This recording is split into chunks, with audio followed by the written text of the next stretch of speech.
ಜನಪದರು ಮತ್ತು ಗಾಂಧೀಜಿ ಭಾಳ ಮುಖ್ಯವಾಗಿ ಮಹಾತ್ಮ ಗಾಂಧೀಜಿಯವರ ಕುರಿತಾಗಿ ಮಾತನಾಡುವುದು, ಓದುವುದು, ಅವರನ್ನು ನಮ್ಮನ್ನಾಗಿ ನಾವು ಮಾಡಿಕೊಳ್ಳೋದಿದೆ ಅಲ್ಲ, ಅದು ಬದುಕಿನ ಒಂದು ಸಾರ್ಥಕತೆ ಎಂದು ನಾನು ಭಾವಿಸಿಕೊಂಡಿದ್ದೇನೆ ಅನ್ನುವಂಥದ್ದು. ಆದ್ಮೇಲೆ ಜನಪದ ತಾಯಂದಿರು ತಮ್ಮ ಹಾಡುಗಳ ಮೂಲಕ ಜನಸಾಮಾನ್ಯರಿಗೆ ನೀತಿ ಬೋಧನೆಯನ್ನು, ಸಂಸ್ಕೃತಿಯನ್ನು ಕಲಿಸಿಕೊಟ್ಟಂಥವ್ರು. ನಮ್ಮ ಜನಪದರನ್ನು ಕೋಲು ಹಿಡಿಯದ ಬಯಲು ವಿಶ್ವವಿದ್ಯಾಲಯದ ಪ್ರಾಧ್ಯಾಪಕರು ಅಂತೇಳಿ ನಾವು ಕರಿತೇವೆ. ಯಾಕಂದರೆ ಅವರ ಜನಪದ ಗೀತೆಗಳು ಒಂದು ಬಗೆಯಲ್ಲಿ ಕಲಿಕೆಗೆ, ಅಂದರೆ ಜನಸಮುದಾಯದ ಕಲಿಕೆಗೆ ಭಾಳಷ್ಟನ್ನು ಕೊಡುಗೆಯಾಗಿ ಕೊಟ್ಟಂಥ ಸಂದರ್ಭವನ್ನು ನಾವು ಕಾಣ್ತಾ ಇದ್ದೇವೆ ಅನ್ನೋಂಥದ್ದು. ಒಬ್ಬ ಜನಪದ ತಾಯಿ ತನ್ನ ಬೀಸು ಕಲ್ಲಿನ ಪದದಲ್ಲಿ ಹೇಳ್ತಾಳೆ, ಬೀಸುವ ಕಲ್ಲಾಗ ಕೂಸು ನೂಲುವ ರಾಟಿ, ಈಶ ನೀನೆಂದು ಬರೆಯಿರೆ, ಈಶ ನೀನೆಂದು ಬರೆಯಿರೆ ಗಾಂಧಿಯ ಬೀಸಿ ನೆನೆಯಿರೆ ಹಾಡ್ಯಾಡಿ. ಮಹಾತ್ಮ ಗಾಂಧೀಜಿಯವರ ಕುರಿತಾಗಿ ಆ ಕಾಲಕ್ಕೆ ಬಂದಂಥ ಒಂದು ಹಾಡು. ಆದಮೇಲೆ ಈ ಮುಂಗೋಳಿ ಕೂಗ್ಯಾವ ಈ ಒಂದು ಸರಣಿಯಲ್ಲಿ ಗಾಂಧೀಜಿ ಮತ್ತು ಜಾನಪದ ಕುರಿತಾಗಿ ನಾನು ಕೆಲವು ಗಾಂಧೀಜಿಯವ್ರ ಕುರಿತಾಗಿರುವಂಥ ರಿವಾಯಿತಿ ಪದಗಳನ್ನು, ಗಾಂಧೀಜಿಯವ್ರಿಗೆ ಕುರಿತ ಬಂದಂಥ ಲಾವಣಿ ಪದಗಳನ್ನು, ಗೀಗಿ ಪದಗಳನ್ನು ನಾನು ನನ್ನ ಉಪನ್ಯಾಸದಲ್ಲಿ ಉಲ್ಲೇಖ ಮಾಡ್ತೇನೆ. ಆ ಪೂರ್ವದಲ್ಲಿ ಒಂದು ದೇಶೀಯ ಚಳವಳಿ ಗಾಂಧೀಜಿಯವರ ಸಂದರ್ಭದಲ್ಲಿ ಯಾವ ರೀತಿ ನಡೀತು, ಗಾಂಧೀಜಿಯವರ ಸಂದೇಶವನ್ನು ಗ್ರಾಮ ಮಟ್ಟಕ್ಕೆ, ಜನಸಾಮಾನ್ಯರಿಗೆ, ಗುಡಿಸಲುವರೆಗೆ ತೆಗೆದುಕೊಂಡು ಹೋದಂತಹ ಈ ಸಂವಹನ ಇದೆ ಅಲ್ಲ, ಆ ಕೆಲಸವನ್ನು ಮಾಡಿದವರು ಜನಪದರೇ. ಹಾಗಾಗಿ ನಮ್ಮ ಈ ಭಾರತೀಯ ಸಂವೇದನೆಯಲ್ಲಿ ಏನಾಗಿತ್ತಂದ್ರೆ, ಒಂದು ಇಂಗ್ಲಿಷ್ ಶಿಕ್ಷಣ ಕ್ರಮ ಮತ್ತು ವಸಾಹತುಶಾಹಿ ಕಾರಣವಾಗಿ ಒಂದು ಸಂಘರ್ಷ ನಮ್ಮ ಕನ್ನಡ ಭಾಷಿಕ ನೆಲೆಯಲ್ಲಿ ಉಂಟಾತು. ಇದು ಒಂದು ಸಾಂಸ್ಕೃತಿಕ ಪರಿಷದ ಮೇಲೆ ಭಾಳ ದೊಡ್ಡ ಪ್ರಭಾವ ಬೀರ್ತಿದೆ. ಈ 19ನೇ ಶತಮಾನದಲ್ಲಿ ಆರಂಭವಾದಂಥ ಈ ಸಾಂಸ್ಕೃತಿಕ ಪುನರುಜ್ಜೀವನ ಇದೆಯಲ್ಲ, ಇದು ಒಂದು ಬಗೆಯಲ್ಲಿ ವಸಾಹತುಶಾಹಿಯ ಕೊಡುಗೆ ಎನಿಸಿದರೂ ಅದರ ವಿರುದ್ಧ ದೇಶೀಯ ಒಳಬಂಡಾಯ ಭಾಳ ತೀವ್ರವಾಗಿ ನಡೆದುಕೊಂಡು ಬಂದಿತ್ತು. ಈ ದೇಶೀಯವಾದದ ಹಿಂದೆ ಸಂಸ್ಕೃತಿ ಬಗೆಗಿನ ಚಲನಶೀಲವಾದ ಪರಿಕಲ್ಪನೆ ಇದೆ. ಒಂದು ಬದುಕಿನ ಸತ್ವಶೀಲಗಳನ್ನು ಕಬಳಿಸುವಂಥ ಒಳಗಣ ಮತ್ತು ಹೊರಗಣ ಎಲ್ಲ ಚಲನೆಗಳ ವಿರುದ್ಧ ದೇಶೀಯವಾದವು ಬಂಡು ಹೂಡುತ್ತದೆ. ಅಂದರೆ ಹೀಗಾಗಿ ಇಲ್ಲಿ ವಸಾಹತುಶಾಹಿಯ ಭದ್ರಬಾಹುಗಳು ಒಟ್ಟು ಸ್ಥಳೀಯತೆಯನ್ನು ಚಾಚಿ ತಬ್ಬಿಕೊಳ್ಳಲು ಮಾಡಿದಂತಹ ಈ ಹೇಳಿಕೆಗಳಿದಲ್ಲ, ಭಾರತೀಯ ಗ್ರಾಮ ಸಮುದಾಯಕ್ಕೆ ಕೆಲವು ಬಾರಿ ತಟ್ಟದೇ ದೂರವೇ ಉಳಿಯುವಂತಾಯ್ತು ಅನ್ನುವಂಥದ್ದು. ಈ ಚರ್ಚೆಗೆ ಪೂರ್ವಕವಾಗಿ ವಸಾಹತುಶಾಹಿ ಸಂಘರ್ಷವು ಒಟ್ಟು ಒಂದು ಭಾರತೀಯ ಮೂಲಕ ಕನ್ನಡತನವನ್ನು ಆಕ್ರಮಿಸಿಕೊಂಡಿತು ಅಂತ ಹೇಳೋದು ಅರ್ಧ ಸತ್ಯವಾಗ್ತದೆ. ಬ್ರಿಟಿಷ್ ಮಿಷನರಿಗಳು ಭಾರತದ ನಾಗರಿಕತೆಯನ್ನು ನಾಶ ಮಾಡಲು ಪ್ರಯತ್ನಿಸಿದರು. ಆದರೆ ಎರಡು ಕಾರಣಗಳಿಂದಾಗಿ ಅವರು ಇದರಲ್ಲಿ ಸಫಲರಾಗಲು ಆಗಲಿಲ್ಲ. ಒಂದು, ಈ ಭಾರತೀಯ ಸಂಸ್ಕೃತಿ ಮತ್ತು ನಾಗರಿಕತೆಗಳ ಶಿಲ್ಪಿಗಳು ಹಾಗೂ ರಕ್ಷಕರು ಮಹಿಳೆಯರು. ಇನ್ನೊಂದು, ಭಾರತದ ಜನಸಂಖ್ಯೆಯ ಪ್ರತಿಶತ 75% ಮಂದಿ ಹಳ್ಳಿಗಳಲ್ಲಿ ವಾಸ ಮಾಡುವ. ಹಾಗಾಗಿ ಬ್ರಿಟಿಷ್ ಆಡಳಿತಗಾರರ ಹಾಗೂ ಮಿಷನರಿಗಳ ಪ್ರಭಾವವನ್ನು ಮುಟ್ಟಲೇ ಇಲ್ಲ. ಹಾಗಾಗಿ ಈ ವಸಾಹತುಶಾಹಿಯ ಬಾಹುಗಳು ನಮ್ಮ ಗ್ರಾಮ ಜೀವನವನ್ನು ವ್ಯಾಪಕವಾಗಿ ಆಕ್ರಮಿಸಿಕೊಳ್ಳದೇ ಇರುವ ಕಾರಣವು ಇಲ್ಲಿ ಜನಪದರ ಹಾಡು ಸಂದರ್ಭಗಳಿಗೆ ಧಕ್ಕೆ ಬಾರದವು ರೂಢಿಗತವಾಗುತ್ತಾ ಉಳಿದುಕೊಂಡು ಬಂದವು. ಎಲ್ಲೆಲ್ಲಿ ಈ ಪ್ರಭಾವ ದಟ್ಟವಾಯಿತೋ ಅಲ್ಲೆಲ್ಲ ಪ್ರತಿರೋಧವಾಗಿ ವಸಾಹತುಶಾಹಿಯ ಧೋರಣೆಯನ್ನು ಖಂಡಿಸಲಾಯಿತು. ಆದರೆ ವಸಾಹತುಶಾಹಿ ಮನಸ್ಸುಗಳಿಂದ ರೂಪಿತವಾದ ನಮ್ಮ ನಗರ ಸಮುದಾಯವು ಗ್ರಾಮ ಬದುಕಿನ ಒಳ ಆವರಣವನ್ನು ಕಲುಷಿತಗೊಳಿಸುವ ಸಂದರ್ಭಗಳು ಬಂದಾಗಲೂ ಇಲ್ಲಿ ತಲ್ಲನ ತಳಮಳ ಆರಂಭವಾಯಿತು. ನಗರ ಬದುಕಿನ ಆಕರ್ಷಣೆಗಳು ಆಧುನೀಕರಣದ ಸೋಂಕಿಲ್ಲದ ಗ್ರಾಮ ಬದುಕನ್ನು ಛಿದ್ರಗೊಳಿಸುವ ಸಂಚು ಸದ್ದಿಲ್ಲದೆ ನಡೆಯಿತು. ಈ ಬಗೆಯಲ್ಲಿ ಯಾವುದನ್ನು ಭಾರತೀಯವಾಗಿಟ್ಟುಕೊಳ್ಳಬೇಕೆಂಬ ದ್ವಂದ್ವ ಆರಂಭವಾಯಿತು. ಗಾಂಧಿ ಹೇಳಿದರು, ತನ್ನಷ್ಟೇ ಪುರಾತನವಾದ ಗ್ರಾಮ ಭಾರತ, ತನ್ನಷ್ಟೇ ಪುರಾತನವಾದಂಥ ಗ್ರಾಮ ಭಾರತ ಅಥವಾ ವಿದೇಶಿ ಪ್ರಭುತ್ವದ ದಾಸ್ಯದಡಿಯಲ್ಲಿ ಸೃಷ್ಟಿಯಾಗಿ ಬೆಳೆದು ಬಂದ ನಗರ ಜೀವನದ ಭಾರತ, ಇವೆಲ್ಲರಲ್ಲಿ ಒಂದನ್ನು ನಾವು ಆರಿಸಿಕೊಳ್ಳಬೇಕಾಗಿದೆ. ಹಳ್ಳಿಗಳ ಮೇಲೆ ಆಕ್ರಮಣ ಮಾಡಿ ಅಲ್ಲಿನ ಸಂಪತ್ತನ್ನೆಲ್ಲ ಹೀರುತ್ತಿರುವ ಇಂದಿನ ನಗರಗಳು ಹಳ್ಳಿಗಳನ್ನು ಹಾಳುಗೆಡುತ್ತಿವೆ. ಈ ದಬ್ಬಾಳಿಕೆ ನಿಂತು ನಗರಗಳು ಗ್ರಾಮ ಜೀವನದ ಪೋಷಕವಾದ ಸೇವೆ ಸಲ್ಲಿಸುವಂತಿರಬೇಕೆಂದು ನನ್ನ ಖಾದಿ ಮನೋಭಾವ ನನಗೆ ಬೋಧಿಸುತ್ತದೆ. ಅವ್ರು ಹೇಳ್ತಾರೆ, ಗಾಂಧೀಜಿಯವರು, ಹಳ್ಳಿಗಳ ಶೋಷಣೆ ಒಂದು ವ್ಯವಸ್ಥಿತ ಹಿಂಸಾಚಾರ. ನಾವು ಸ್ವರಾಜ್ಯವನ್ನು ಅಹಿಂಸೆಯ ತಳಹದಿಯ ಮೇಲೆ ನಿರ್ಮಿಸುವುದಾದರೆ ಗ್ರಾಮಗಳಿಗೆ ಯೋಗ್ಯ ಸ್ಥಾನವನ್ನು ಕೊಡಲೇಬೇಕು. ಇದನ್ನು ಅವರು ತಮ್ಮ ಹರಿಜನ ಪತ್ರಿಕೆಯಲ್ಲಿ 1940 ಜನವರಿ 20ರ ಸಂಚಿಕೆಯಲ್ಲಿ ಅವರು ಬರೀತಾರೆ. ಹೀಗೆ ಗ್ರಾಮ ಸಮುದಾಯದ ಮನೋಧರ್ಮ ಮತ್ತು ಮನಸ್ಥಿತಿಗಳು ಕೋಮಲ ಹಾಗೂ ಹೃದಯಪೂರ್ಣವಾದುದರ ಕಾರಣವಾಗಿ ಅಹಿಂಸೆಯ ಈ ಆಚರಣೆಗೆ ಅದೇ ಶಕ್ತಿ ಮತ್ತು ಬಲ ತುಂಬಬಲ್ಲದೆಂದು ಅರಿತಿದ್ದ ಗಾಂಧೀಜಿಯವರು ಗ್ರಾಮ ಸಮುದಾಯದ ಆಶಯಗಳಿಗೆ ಮಹತ್ವ ನೀಡಿದರು. ಅಂದರೆ ಗ್ರಾಮೀಣ ಒಂದು ಕರಕುಶಲತೆ ಆಗಿರ್ಬೋದು, ಜನರ ಕೃಷಿ ಕಾಯಕ ಆಗಿರ್ಬೋದು, ಅವರ ನಂಬಿಕೆ ಆಚರಣೆಗಳಾಗಿರ್ಬೋದು. ಹೀಗಾಗಿ ಆ ಗ್ರಾಮ ಸಮುದಾಯದ ಆಶಯಗಳಿಗೆ ಗಾಂಧೀಜಿಯವರು ಹೆಚ್ಚು ಒತ್ತನ್ನು ನೀಡ್ತಾ ಇದ್ದಾರಂತ. ಯಾಕಂದರೆ ನಮ್ಮ ಗ್ರಾಮದ ಮೂಲಕ ನಮ್ಮ ಭಾರತವನ್ನು ಕಟ್ಟಿಕೊಳ್ಬಹುದು ಅಂತ ಬಹುದೊಡ್ಡ ಆಶಯ ಗಾಂಧೀಜಿಯವರಾಗಿರ್ತಕ್ಕಂಥದ್ದು. ಹೀಗಾಗಿ ಗಾಂಧೀಜಿಯವರಿಗೆ ಈ ಸ್ಥಳೀಯತೆಯು ಎಲ್ಲ ಯೋಜನೆಗಳ ಮೂಲ ಮಂತ್ರವಾಗಿತ್ತು. ಈ ಹೊತ್ತಿಗೆ ವಸಾಹತು ಭೂಮಿಕೆ ಉಂಟು ಮಾಡಿದ ನಗರ ಗ್ರಾಮ್ಯಗಳ ತಾಕಲಾಟದ ಒಳ ಸಂಘರ್ಷಣೆಗೆ ಅವರು ಪ್ರತಿಕ್ರಿಯಾತ್ಮಕವಾಗಿ ಅನೇಕ ಚಿಂತನ ಭಾಷಣಗಳನ್ನು ಮುಂದಿಡುತ್ತಾ ಬರ್ತಾರೆ. ಅಷ್ಟೇ ಅಲ್ಲ, ಗಾಂಧಿಯವರ ಈ ಚಿಂತನೆಗಳನ್ನ ಅಕ್ಷರ ಬಾರದ ಸಂಪರ್ಕರಹಿತ ಗ್ರಾಮ ಸಮುದಾಯಕ್ಕೆ ತಲುಪಿಸುವಲ್ಲಿ ನಮ್ಮ ಜನಪದ ಮೌಖಿಕ ಕಾವ್ಯ ತುದಿಗಾಲ ಮೇಲೆ ನಿಂತು ಕೆಲಸ ಮಾಡಿ ಪ್ರಧಾನ ಭಿತ್ತಿಗೆ ತನ್ನನ್ನು ಅರ್ಪಿಸಿಕೊಂಡಿತು. ಈ ಕಾರ್ಯ ವ್ಯಾಪಕವಾಗಿ ಕರ್ನಾಟಕದಲ್ಲಿ, ಅದರಲ್ಲೂ ಉತ್ತರ ಕರ್ನಾಟಕದ ಗ್ರಾಮಗಳಲ್ಲಿ ಹಬ್ಬಿತು. ಲಾವಣಿಕಾರರು ತಮ್ಮ ಹಾಡುಗಳಿಗೆ ಸಾಂದರ್ಭಿಕತೆಯನ್ನು ಬಳಸಿಕೊಂಡು ರಾಷ್ಟ್ರೀಯ ಚಳವಳಿಗೆ ಗ್ರಾಮ ಸಮುದಾಯವನ್ನು ಸಜ್ಜುಗೊಳಿಸಿದರು. ಅಂದರೆ ಗಾಂಧೀಜಿಯವರ ಆಶಯ ಏನಾಗಿತ್ತಂದ್ರೆ, ತಮ್ಮ ಈ ಸ್ವಾತಂತ್ರ್ಯ ಹೋರಾಟದ ಸಂದೇಶ ಗ್ರಾಮಗಳಿಗೂ ಮುಟ್ಟಬೇಕು. ಅಂದರೆ ಗ್ರಾಮಗಳಿಗೂ ಮುಟ್ಟಬೇಕಂದಾಗ ಆ ಕಾಲಕ್ಕೆ ಈ ಮಾಧ್ಯಮಗಳು, ಈ ಹೊತ್ತಿಗೆ ಇರುವಂಥ ಮಾಧ್ಯಮಗಳು, ಇವತ್ತು ನೋಡಿ ನಾನು ಲೈವ್ ಮಾತಾಡ್ತೇನೆ ತಮ್ಮ ಜೊತೆ, ಅಕ್ಟೋಬರ್ 2ನೇ ತಾರೀಕು 2020 ಈ ಶುಕ್ರವಾರ ಬೆಳಿಗ್ಗೆ. ಇಂಥ ಸಂದರ್ಭಗಳು ಆ ಹೊತ್ತಿಗೆ ಇರಲಿಲ್ಲ. ಪತ್ರಿಕೆಗಳೇ ನಮ್ಮ ಗ್ರಾಮಕ್ಕೆ ತಲುಪ್ತಾ ಇರಲಿಲ್ಲ. ತಲುಪಿದ್ರು ಅದು ಎಲ್ಲೋ ಒಬ್ಬರ ಮನೆಗೋ ಇಬ್ಬರ ಮನೆಗೋ ಅದು ಮಧ್ಯಾಹ್ನ 2 ಗಂಟೆ 4 ಗಂಟೆಗೆ ಬರ್ತಾ ಇತ್ತು. ಹೀಗಾಗಿ ಗಾಂಧೀಜಿಯರ ಸಂದೇಶವನ್ನು ಗ್ರಾಮಗಳಿಗೆ ತಲುಪುವಂಥ ಕೆಲಸ ಮಾಡಿದವರು ನಮ್ಮ ಮೌಖಿಕ ಪರಂಪರೆಯ ಈ ಜನಪದ. ಗಾಂಧೀಜಿಯವರ ಸಂದೇಶ ಮತ್ತು ಆಶಯಗಳಿಗೆ ದತ್ತವಾದ ಗೀತ ಮೇಳಗಳನ್ನು ಕಟ್ಟಿ ತಮ್ಮ ಹಾಡುಗಳ ಮೂಲಕ ಸ್ವಾತಂತ್ರ್ಯದ ಕಿಚ್ಚು ಹಚ್ಚಿದ ಕೀರ್ತಿ ಲಾವಣಿಕಾರರಿಗೆ ಸಲ್ಲುತ್ತದೆ. ದೇಶೀಯ ಚಿಂತನೆಗಳಿಗೆ ಗಾಂಧೀಜಿ ಒತ್ತು ಕೊಡುವುದರ ಮೂಲಕ ಗ್ರಾಮ ಸಂಸ್ಕೃತಿಯನ್ನು ಎತ್ತಿ ಹಿಡಿದರು. ಗ್ರಾಮ ಸಂಸ್ಕೃತಿಯ ಜ್ಞಾನಕ್ಷೇತ್ರಗಳು ಮೌಖಿಕ ಆಶಯಗಳಾಗಿದ್ದವು. ಉದ್ದಕ್ಕೂ ಮೌಖಿಕ ಮತ್ತು ಲಿಖಿತ ನೆಲೆಗಳ ಬಗೆಗಿನ ಸಂಘರ್ಷಗಳು ಕಂಡುಬಂದವು.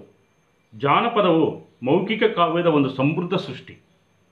ಆದರೆ ಲಿಖಿತವಾಗಿ ಅದು ಒಂದು ಕಟ್ಟಳೆಗೆ ಒಳಗಾದಾಗ ಅದರ ಹೊಸತನ ಎಂಬುದು ಎಷ್ಟು ಪ್ರಸ್ತುತ ಎಂಬ ಕುರಿತು ಅನೇಕ ಜಿಜ್ಞಾಸೆಗಳು ಸಹಿತ ಆರಂಭವಾದವು. ಲಿಖಿತವೆನ್ನುವುದು ಜಾನಪದವನ್ನು ಒಂದು ಬಗೆಯಲ್ಲಿ ಕಟ್ಟಳೆಗೆ ಒಳಪಡಿಸುತ್ತದೆ. ಜನಪದ ಕಾವ್ಯಗಳು ಉದ್ದಕ್ಕೂ ಮೌಖಿಕ ಸಂವಹನದಿಂದಲೇ ಉಳಿದುಕೊಂಡು ಬಂದು ಸಂದರ್ಭಕ್ಕೆ ತಕ್ಕಂತೆ ಬದಲಾಗುತ್ತಾ ಕಾಲಕಾಲಕ್ಕೆ ತನ್ನ ಹೊಸತನದ ಇರುವನ್ನೇ ಪ್ರಕಟಪಡಿಸುತ್ತಾ ಬಂದವು. ಹೀಗೆ ಮೌಖಿಕ ಕಾವ್ಯ ಸಂವಹನದಿಂದ ಪ್ರಭಾವಿತರಾಗಿ ಲಿಖಿತವೆನ್ನುವುದು ಬಂದಾಗ ನಮ್ಮವರು ಬರೆದದ್ದು ಅವರ ಸೃಜನಶೀಲತೆಯೊಂದಿಗೆ ಜನಪದ ಮೌಖಿಕ ಸಂವಹನದ ಎಳೆಗಳು ಸೇರಿ ಜಾನಪದವೇ ಎನ್ನುವಷ್ಟು ಗಾಢತೆ ಮೆರೆದವು. ಅದನ್ನೇ ಕಿರಂ ನಾಗರಾಜ್ ಅವರು ಹೇಳ್ತಾರೆ, ಬಹುತೇಕ ಕನ್ನಡದ ಮಹತ್ವದ ಸಾಹಿತ್ಯ ಕೃತಿಗಳು ಅನಕ್ಷರಸ್ಥ ಸಂಸ್ಕೃತಿಯ ಬಗೆಗೆ ಗಾಢವಾದ ತಿಳುವಳಿಕೆಯಿಂದ ಕೂಡಿದ್ದಾಗಿದೆ. ಇಂದಿಗೂ ನಿಜವಾದ ಅರ್ಥದಲ್ಲಿ ಅನಕ್ಷರಸ್ಥರೇ ಕನ್ನಡ ಕವಿತೆ ನಿಜವಾದ ಗ್ರಾಹಕರು. ಅಂದರೆ ಕನ್ನಡ ಕವಿತೆ ನಿಜವಾದ ಗ್ರಾಹಕರಾದರೆ ನಮ್ಮ ಅನಕ್ಷರಸ್ಥರೇ ಅನ್ನುವಂಥ ಮಾತನ್ನು ಅಲ್ಲಿ ಅವರು ಹೇಳ್ತಾರೆ ಅನ್ನುವಂಥ. ಈ ಮೌಖಿಕ ಕಾವ್ಯ ಸಂವಹನವು ಹೆಚ್ಚು ಕೇಳುಗರನ್ನು ಪಡೆದುಕೊಳ್ಳುತ್ತದೆ ಮತ್ತು ಅರ್ಥವಾಗಲು ಯಾರ ನೆರವನ್ನು ಬಯಸುವುದಿಲ್ಲ. ಕೆಲವು ಕಟ್ಟಳೆಗಳು ತನ್ನಷ್ಟಕ್ಕೆ ತಾವೇ ರೂಪುಗೊಳ್ಳುತ್ತವೆ. ಹೀಗಾಗಿ ಈ ಕಟ್ಟಳೆಗಳಿಂದ ಜಾನಪದವು ಅಳಿದು ಹೋಗುತ್ತದೆ ಎಂಬ ಆತಂಕವಿದೆ. ಇದಕ್ಕೆ ಮೊಗಳಿ ಗಣೇಶ್ ಅವರು ಹೇಳ್ತಾರೆ, ಜಾನಪದ ಪಠ್ಯ ಹಾಳಾಗಿ ಹೋಗುತ್ತದೆ ಎಂಬ ಆತಂಕ ಬೇಕಾಗಿರುವುದಿಲ್ಲ. ಜಾನಪದ ಸ್ವಭಾವವೇ ಅತ್ಯಂತ ಚಲನಶೀಲತೆಯನ್ನು ಬಯಸುವಂಥದ್ದು. ಆದರೆ ಇಲ್ಲಿ ಪಠ್ಯದ ರೂಪ ರಚನೆಯಲ್ಲಿ ಮಹತ್ವದ ಬದಲಾವಣೆಗಳು ದಿಢೀರನೆ ಉಂಟಾಗದಿದ್ದರೂ ತನ್ನ ರಚನೆಗೆ ಶೈಲಿಗೆ ಹೊಸತನವನ್ನು ಸ್ವೀಕರಿಸುವ ಗುಣ ಪಠ್ಯಕ್ಕೆ ಇರುತ್ತದೆ. ಅಂದರೆ ಕಾಲದ ಮೌಲ್ಯಗಳು ಸೂಕ್ಷ್ಮವಾಗಿ ಪಠ್ಯದ ಭಾಗಗಳಾಗಿ ಬಿಡುತ್ತವೆ. ಈ ಮೌಖಿಕ ಲಿಖಿತ ಎನ್ನುವಲ್ಲಿ ಕಾವ್ಯ ಸಂವಹನಗೊಳ್ಳುವ ತೀವ್ರತೆಯಲ್ಲಿ ಅದರ ಅರ್ಥವಂತಿಕೆಯನ್ನು ಬಿಚ್ಚಿಕೊಳ್ಳುತ್ತದೆ. ಈಗ ನೋಡ್ರಿ, ನಮ್ಮ ಜನಪದರು ತಮ್ಮ ಸಂದೇಶಗಳ ಮೂಲಕ ಜನಸಮುದಾಯ ತಲುಪ್ತಾರೆ. ಇಲ್ಲಿ ಲಾವಣಿ ಕಾವ್ಯ ಪ್ರಕಾರ ಶೃಂಗಾರ ಚಾರಿತ್ರಿಕ ನೆಲೆಯಲ್ಲಿ ಹರಿದು ಬರುತ್ತಿರಬೇಕಾದರೆ ಕನ್ನಡದ ಲಾವಣಿ ಕಾವ್ಯ ಪ್ರಕಾರವು ಶೃಂಗಾರ ಕಾವ್ಯವಾಗಿ ಹರಿದು ಬರ್ತಾ ಇತ್ತು. ಅದು ಮಗ್ಗಲು ಬದಲಿಸಬೇಕಾಗಿತ್ತು ಆ ಕಾಲಕ್ಕೆ. ಬ್ರಿಟಿಷರ ದಬ್ಬಾಳಿಕೆ ಅಧಿಕಾರಶಾಹಿ ವ್ಯವಸ್ಥೆಗೆ ಒಂದು ಬಹುದೊಡ್ಡ ಆಂದೋಲನವಾಗಿ ರೂಪುಗೊಂಡ ಭಾರತ ಸ್ವಾತಂತ್ರ್ಯ ಚಳವಳಿಗೆ ರಾಷ್ಟ್ರೀಯವಾದಿ ಗೀತೆಗಳನ್ನು ರಚಿಸಿ ತಂಡ ಕಟ್ಟಿ ಹಾಡಿದರು. ಭಾರತ ಸ್ವಾತಂತ್ರ್ಯ ಚಳವಳಿ ನಗರದ ವಿದ್ಯಾವಂತರ ಕೆಲವರ ಧ್ವನಿಯಾಗಿದ್ದ ಸಂದರ್ಭದಲ್ಲಿ ಈ ಚಳವಳಿಯನ್ನು ಜನಮುಖಿಯಾಗಿಸಲು ಆ ಕಾಲಕ್ಕೆ ತೀವ್ರವಾಗಿ ಆಕರ್ಷಿದ್ದು ಸಾಹಿತ್ಯ. ಲಾವಣಿ ಗೀಗಿ ಪ್ರಕ್ರಿಯೆ ತಂಡಗಳನ್ನು ಹುಟ್ಟುಹಾಕಿದವು. ಆ ಕಾಲದ ಸ್ವಾತಂತ್ರ್ಯ ಹೋರಾಟಗಾರ ನೇತಾರರಿಗೆ ಜೊತೆಯಾಗಿ ನಿಂತವರು ನಮ್ಮ ದೇಶಿ ಕಾವ್ಯ ಪ್ರಭುಗಳೇ. 1930ನೇ ಇಸ್ವಿ ಈ ಜನವರಿ 29ನೇ ತಾರೀಕಿಗೆ ಹುಲಕುಂದಕ್ಕೆ ಬರ್ತಾರೆ. ನಮ್ಮ ಬೆಳಗಾವಿ ಜಿಲ್ಲೆಯ ಹುಲಕುಂದ ಗ್ರಾಮ, ಹುಲಕುಂದು ಲಾವಣಿಕಾರರ ಒಂದು ತವರು ನೆಲೆ ಅದು. ಅಲ್ಲಿ 1930ನೇ ಇಸ್ವಿ ಜನವರಿ 29ನೇ ತಾರೀಕಿಗೆ ಹುಲಕುಂದಕ್ಕೆ ಬಂದಂಥ ವೆಂಕಟರೆಡ್ಡಿ ಹುಲಿಯವರು, ವಾಮನರಾವ್ ಬಿದ್ರಿ ಅವರು ಲಾವಣಿಕಾರರಿಗೆ ಗಾಂಧೀಜಿ ವಿಚಾರಗಳನ್ನು ತಿಳಿಸಿ ವಿಧಾಯಕ ಕಾರ್ಯಕ್ರಮ ಪ್ರಚಾರ ಮಾಡುವಂತೆ ಹುರಿದುಂಬಿಸಿದರು.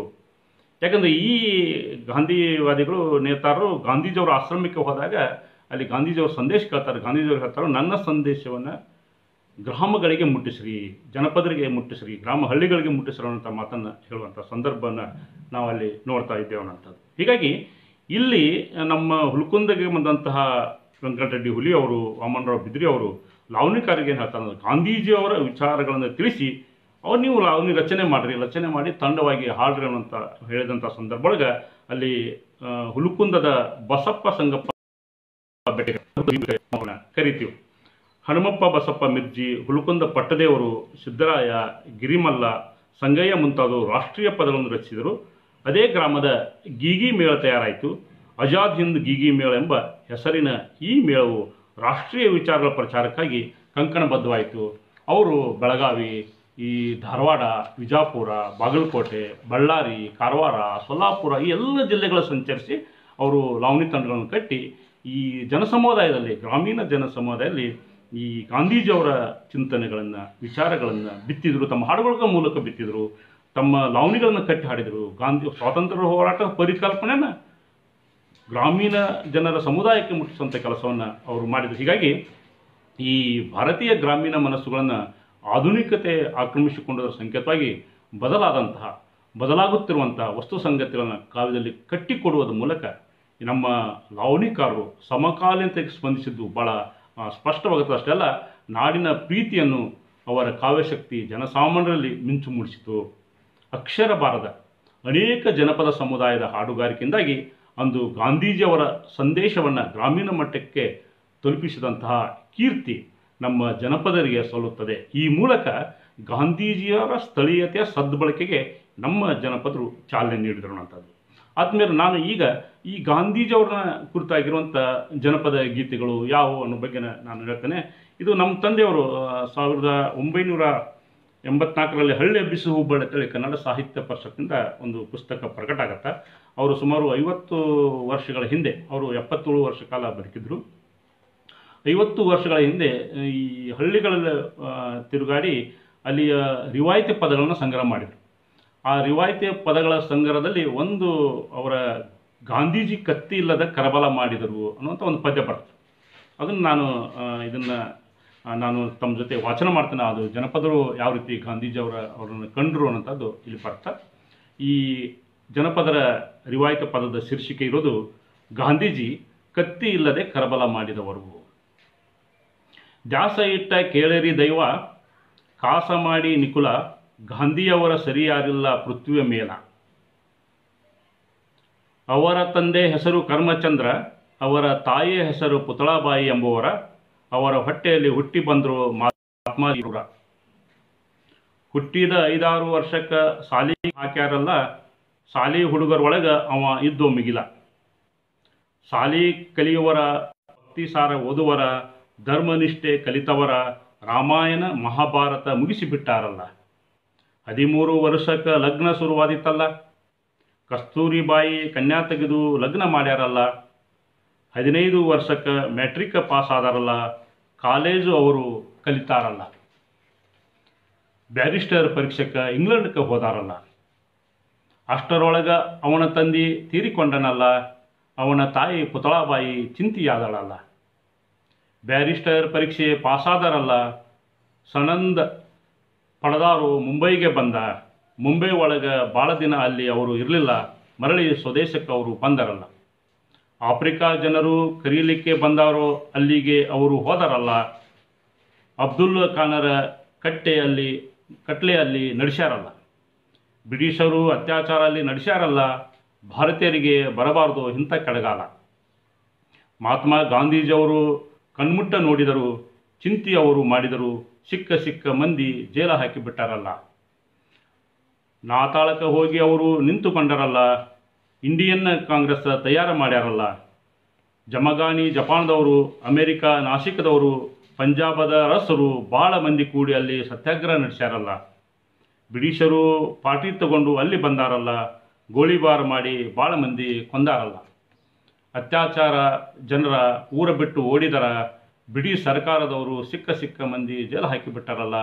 ಅದರೊಳು ಮಹಾತ್ಮಾಜಿ ಅವರು ಭಾಳ ಶಿವಬಲ್ಲ ಶಿಕ್ಷೆ ಅನುಭವಿಸಿ ತಿರುಗಿ ಬಂದಾರಲ್ಲ. ಧೈರ್ಯ ಬಿಡಲಿಲ್ಲ, ಎದೆಗೊಟ್ಟು ನಿಂತರಲ್ಲ. ಮತ್ತೆ ಚಳವಳಿ ಎಬ್ಬಿಸಿದರು, ತಮ್ಮ ಸತ್ಯದ ಮಾರ್ಗ ಅವರು ಬಿಡಲಿಲ್ಲ. 1ನೇ ಮಹಾಯುದ್ಧ ಶುರುವಾಯಿತಲ್ಲ. ಅದರೊಳು ಮಹಾತ್ಮಾಜಿಯವರು ಪರಭಾರೆ ಇದ್ದರಲ್ಲ. ಸುಭಾಷ್ ಚಂದ್ರ ಬೋಸರು, ಮೊರಾರ್ಜಿ ದೇಸಾಯರು, ವಲ್ಲಭಾಯಿ ಪಟೇಲರು, ನೆಹರು, ಜವಾಹರಲಾಲ್ ಶಿಕ್ಷೆ ಹೊಂದ್ಯಾರಲ್ಲ. ಮುದ್ದತ್ತ ಸಾಲಿಗಿ ಉಪ್ಪಿನ ಚಳವಳಿ ಮಾಡ್ಯಾರಲ್ಲ. ಅದರೊಳು ಮಹಾತ್ಮಾಜಿಯವರು ಜೈಲಿಗೆ ಹೋದಾರಲ್ಲ. ಬ್ರಿಟಿಷ್ ಸರ್ಕಾರದವರು ದುಂಡು ಮೇಜು ಹಾಕಿದರು, ಗಾಂಧಿಗೆ ತಿಳಿಸಿದರು, ಹೊಸ ಕಾಯ್ದೆಗಳು ಜಾರಿಯಲ್ಲಿ ತಂದರಲ್ಲ. ಭಾರತೀಯರಿಗೆ ಸಮಾಧಾನ ಮಾಡದೆ ಗತಿಯಿಲ್ಲ, ಗಾಂಧಿ ಮಹಾತ್ಮಾಜಿಯವರನ್ನು ಕರೆ ಕಳಿಸಾರಲ್ಲ. ಒಂದ ಪಂಚೆ ಹುಟ್ಟಾರ, ಒಂದ ಪಂಚೆ ಹೊದ್ದಾರ, ಇಂಗ್ಲೆಂಡ್ಗೆ ಹೋದಾರ, ಬೇಡಿದ ಬೇಡಿಕೆಗಳಿಗೆ ಕಬೂಲ ಮಾಡ್ಯಾರಲ್ಲ. ಹರಿಜನರ ಸಲುವಾಗಿ ಉಪವಾಸ ಮಾಡ್ಯಾರಲ್ಲ. 21 ದಿವಸ ಅನ್ನ ನೀರಿಲ್ಲ. ಉಪ್ಪಿನ ಮೇಲಿನ ಕರ ತೆಗೆದು ಹಾಕ್ಯಾರಲ್ಲ. ಬ್ರಿಟಿಷ್ ಸರ್ಕಾರದವರು ಬೇಡಿದ ಬೇಡಿಕೆಗಳು ಜಾರಿಯಲ್ಲಿ ತಂದಾರಲ್ಲ. 42ನೇ ಸಾಲಿಗೆ ಚಳವಳಿ ಮಾಡ್ಯಾರಲ್ಲ. ಚಲೇ ಜಾವ್ ಎಂಬ ಚಳವಳಿ ಬಿಸಿ ಮಾಡಿತಲ್ಲ. ಬ್ರಿಟಿಷ್ ಸರ್ಕಾರದವರು ಚಿಂತೆಯಾಗಿ ಕುಂತಾರಲ್ಲ. ಅವರಿಗೆ ಬಂದಿತ್ತು ಬಹಳ ಘೋರ. ಬೇಡಿದ ಬೇಡಿಕೆಗಳಿಗೆ ಒಪ್ಪಂದ ಆದಾರಲ್ಲ. 47ನೇ ಸಾಲಿಗೆ ರಾಜ್ಯ ಬಿಟ್ಟಾರಲ್ಲ. 200 ವರ್ಷ ಅವರು ರಾಜ್ಯ ಆಳ್ಯಾರಲ್ಲ. ರಾಜ್ಯ ಬಿಟ್ಟರು, ದೇಶಕ್ಕೆ ಹೋದರು. ಮಹಾತ್ಮ ಗಾಂಧೀಜಿಯವರು 15 ಆಗಸ್ಟ್ಗೆ ಸ್ವಾತಂತ್ರ್ಯ ಆದಾರಲ್ಲ. ರಾಜ್ಯ ಬಿಟ್ಟರು, ದೇಶಕ್ಕೆ ಹೋದರು. ಮಹಾತ್ಮ ಗಾಂಧೀಜಿಯವರು 15 ಆಗಸ್ಟ್ಗೆ ಸ್ವಾತಂತ್ರ್ಯ ಆದಾರಲ್ಲ. ದಿಲ್ಲಿ ಒಳಗೆ 6 ತಿಂಗಳ ಅಲ್ಲೇ ಇದ್ದಾರಲ್ಲ.